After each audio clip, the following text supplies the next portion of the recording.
Hello বন্ধুরা, welcome to our channel Bong sports আড্ডা। নিয়ে চলে এলাম আরও একটা আপডেটেড ভিডিওটায় রয়েছে বেশ কিছু গুরুত্বপূর্ণ ফুটবল আপডেট, তাই ভিডিওটা শেষ পর্যন্ত দেখার অনুরোধ রইল।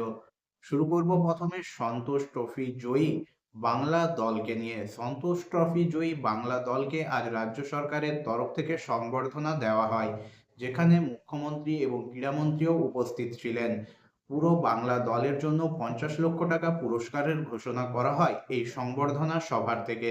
তাছাড়াও মাননীয় মুখ্যমন্ত্রী কিন্তু বাংলা দলের প্রত্যেক ফুটবলারের জন্য কিন্তু চাকরির ব্যবস্থা করার আশ্বাসও দিয়েছেন এবং তিনি জানিয়েছেন খুব শীঘ্রই বাংলা দলের এই খেলোয়াড়েরা কিন্তু রাজ্য সরকারের তরফ থেকে চাকরি পেতে চলেছেন। এ বিষয়ে তিনি ক্রীড়ামন্ত্রীকেও অনুরোধ জানান। এরপর চলে আসবো পরবর্তী আপডেটে। ভারতের ফুটবল সার্কিটে অন্যতম অভিজ্ঞ কোচ আর্মান্দো কোলাসো, তিনি কিন্তু বাংলাতেও কোচিং করিয়েছেন। তাছাড়া ভারতের প্রাক্তন এই কোচ বর্তমানে কিন্তু কোচিংয়ে না থাকলেও ভারতীয় ফুটবল সার্কিটে তার মতো অভিজ্ঞ কোচের অভাব এই মুহূর্তে রয়েছে। তিনিই কিন্তু এবার পেতে চলেছেন কোচিংয়ে দ্রোণাচার্য পুরস্কার। এরপর চলে আসবো পরবর্তী আপডেটে। পরবর্তী আপডেটটা হলো ট্রান্সফার উইন্ডো শুরু হওয়ার সাথে সাথেই কিন্তু শুরু হয়ে গেছে প্লেয়ারদের এক দল থেকে অন্য দলে যাওয়া, এবং তার মধ্যে সব থেকে বড় চমকটা দিল মুম্বাই সিটি এফসি। গতবারের আইএসএল চ্যাম্পিয়নরা এবার কিন্তু সেই রকম ছন্দে নেই, তবে ট্রান্সফার উইন্ডো খুলতেই তারা কিন্তু কেবিএফসি থেকে বাঙালি খেলোয়াড় কবির দাসকে এই সিজনের বাকি সময়টার জন্য লোন ডিলে নিজেদের দলে সাইন করিয়ে নিয়েছে। অর্থাৎ আসন্ন যে সিজন চলছে সেই সিজনের বাকি সময়টা কিন্তু কবির দাসকে আমরা মুম্বাই সিটি এফসি জার্সিতে দেখতে পাবো। এরপর চলে আসবো আইএসএল এর আপডেটে। আইএসএল এ আজ বছরের প্রথম ম্যাচে মুখোমুখি হয়েছিল লিগ শীর্ষে থাকা মোহনবাগান সুপার জায়ান্ট হায়দ্রাবাদ এফসির নিজেদের ঘরের মাঠে। মোহনবাগান সুপার জায়ান্ট এই মুহূর্তে লিগ তালিকায় শীর্ষে রয়েছে। একটা অসাধারণ ফর্মে রয়েছে মোহনবাগান সুপার জায়ান্ট, যারা আজকে মুখোমুখি হয়েছিল লিগের 12 নম্বর দল হায়দ্রাবাদ এফসির। অসম এই দুই দলের লড়াইয়ে কিন্তু শেষ পর্যন্ত হায়দ্রাবাদ এফসিকে 3-0 গোলে পরাজিত করলো মোহনবাগান সুপার জায়ান্ট, এবং পাশাপাশি 2025-এর শুরুটাও কিন্তু দুর্দান্তভাবে করলো সবুজ মেরুন ব্রিগেড। প্রথমে ওন গোল এবং তারপর টম আলভ্রেড এবং জেসন কামিংসের গোলে হায়দ্রাবাদ এফসিকে 3-0 গোলে পরাজিত করলো মোহনবাগান সুপার জায়ান্ট। অসাধারণ ফুটবল উপহার দিল মোহনবাগান সুপার জায়ান্ট। যদিও ম্যাচে বল পজিশন কিন্তু বেশি ছিল হায়দ্রাবাদ এফসির, তবে আক্রমণে বৈচিত্র্য সেখানে কিন্তু একেবারেই দুর্দান্ত মোহনবাগান। বিশেষ করে লিস্টেন কোলাসোর কথা বলতেই হয়, অসাধারণ ফুটবল খেলেছেন তিনি। গোল লক্ষ্য করে 7টা শট নিয়েছেন, 5টা অন টার্গেট।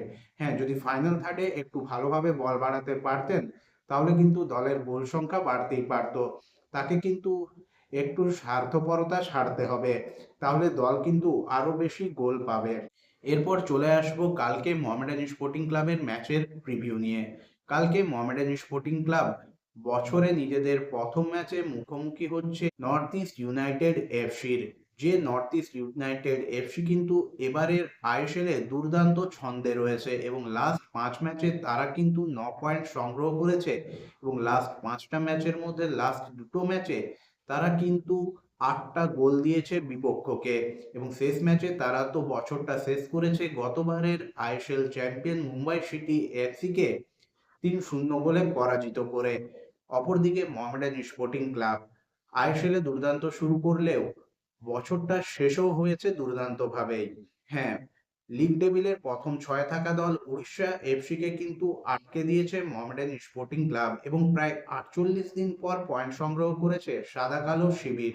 লাস্ট 5 ম্যাচে মোহামেডান স্পোর্টিং ক্লাব 1 পয়েন্ট সংগ্রহ করলেও লাস্ট ম্যাচে মোহামেডান স্পোর্টিং ক্লাব যে ধরনের পারফরমেন্স মেলে ধরেছে, এক কথায় অনবদ্য। ভাগ্য যদি সহায় হতো এবং সহজ সুযোগগুলোকে কাজে লাগাতো মোহামেডান স্পোর্টিং ক্লাব, তবে এই ম্যাচ থেকে কিন্তু 3 পয়েন্ট পেতেই পারত মোহামেডান স্পোর্টিং ক্লাব। গোলবার অমরিন্দর সিং এর সেভ এবং গোল মিস, এই তিনটের জন্য 1 পয়েন্ট নিয়ে সন্তুষ্ট থাকতে হয়েছিল মোহামেডান স্পোর্টিং ক্লাবকে। অনবদ্য পারফরমেন্স, ডিফেন্স, মাঝমাঠ, অ্যাটাক, তিনটে জায়গাতেই কিন্তু দুর্দান্ত পারফরমেন্স মেলে ধরেছিল লাস্ট ম্যাচে মোহামেডান স্পোর্টিং ক্লাব উড়িষ্যার বিরুদ্ধে। সেই ম্যাচের পারফরমেন্স মনোবলকে সঙ্গী করেই কালকে তারা অ্যাওয়ে ম্যাচে নামবে নর্থ ইস্টের বিরুদ্ধে। নর্থ ইস্ট ধারে ভারে এবং সাম্প্রতিক ফর্মে এগিয়ে থাকলেও কালকে কিন্তু একটা জোর টক্কর হবে এই দুই দলের মধ্যে।